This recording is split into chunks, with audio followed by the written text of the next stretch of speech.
Let me move on, because some of you are asking about what query is this keyword.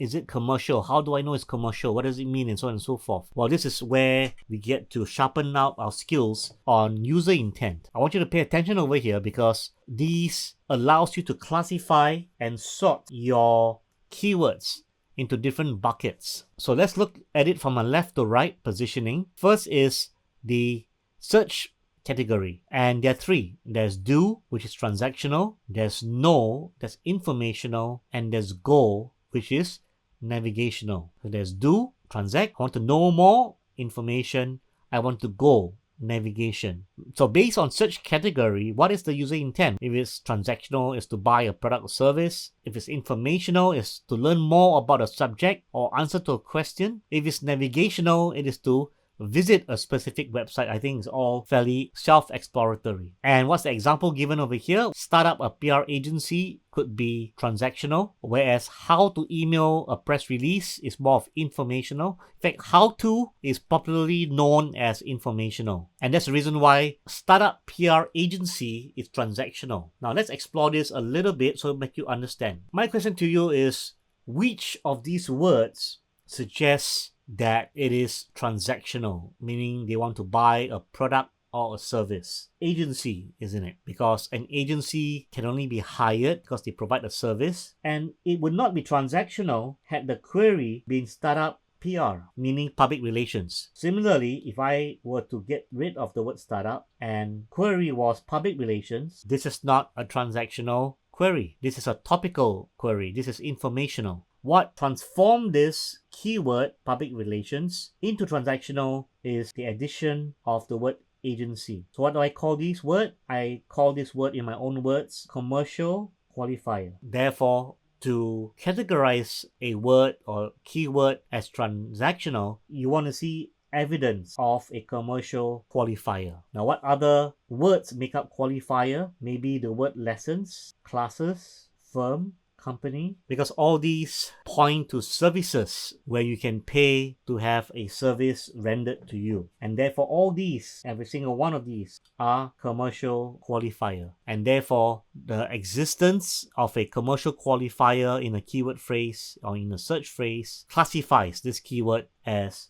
do, which is transactional. The other two, informational. So the absence of a commercial qualifier by default makes it an informational query. So by default, all queries are informational or navigational, and the navigational ones are quite obvious. So the navigational ones involve brand-related searches, company name, a URL of a website, so on and so forth. Navigational, which means they already know who they want to engage, and all they're doing right now is to use Google to lazily find the URL to get there. So Google acts as a bridge to their already made up decision on their preferred vendor, and therefore anything not transactional and navigational by default is informational. From this perspective, when we look at it from a funnel angle, we can apply our knowledge of do, know, go, and at the top of the funnel, which is awareness, we're looking at informational searches, and therefore your how-to are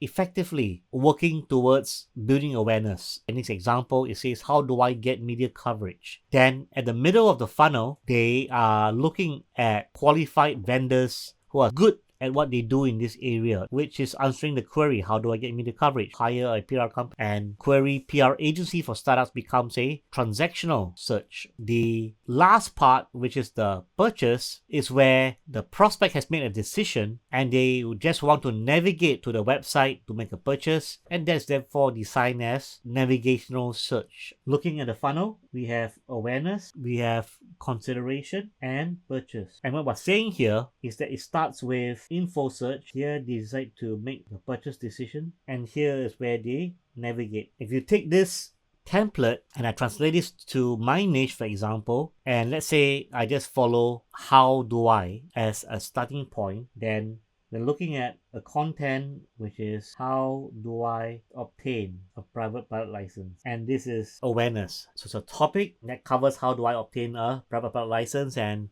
the response is the steps that one needs to take. And Over here, the transactional keyword. In the example of PR agency for startups. And over here, it's probably flying schools as a query. Navigational is simple because if you have influenced them already, then simple matter. And the query would be flight school. You can see that this approach can be modeled and used for your own business. Last but not least, search intent diversity. This warrants a little bit of explanation. Very often, there are multiple types of websites that Google wants and chooses to display in the top 10. And this is something I want you to pay attention towards. So for this query, LASIK eye surgery Singapore. Let's go over to the actual SERPs to take a look at the results. So you can see here that these are all ads, so we're just going to skip them.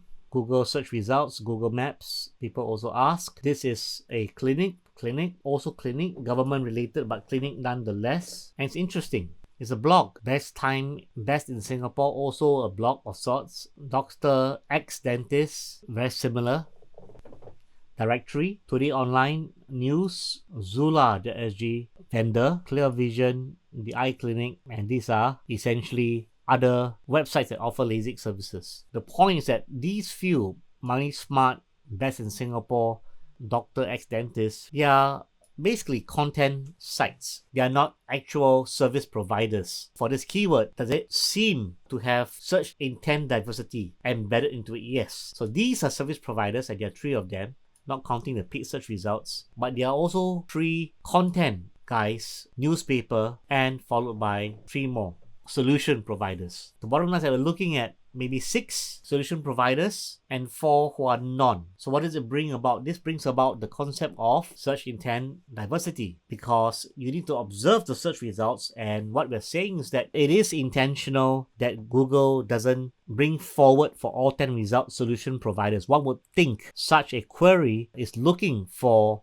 a solution provider, but the current players on page 1, the current competitive landscape suggests otherwise. And therefore, it's important that you notice these things, because if you have difficulty getting to page 1 as a solution provider, you may want to work around this and sign up with a directory. For example, offer info guides or articles surrounding the topic, in this case, LASIK surgery, to build your know, like, and trust. The point is this: can you optimize your LASIK surgery keyword and hope to get into the top 10 over here? The honest answer is that with such intent diversity at play, it's going to be difficult, because you don't really have 10 positions available for your website. You have 3, because Google has kind of allocated 3 similar websites similar to you for this keyword phrase itself. So you are limited, and whilst praying that your service provider website goes to page 1 someday, in the meantime, you may want to contact the info guide guys, the directory guys, or the article guys to see how you can work with them, collaborate with them to get your content featured on their assets as well.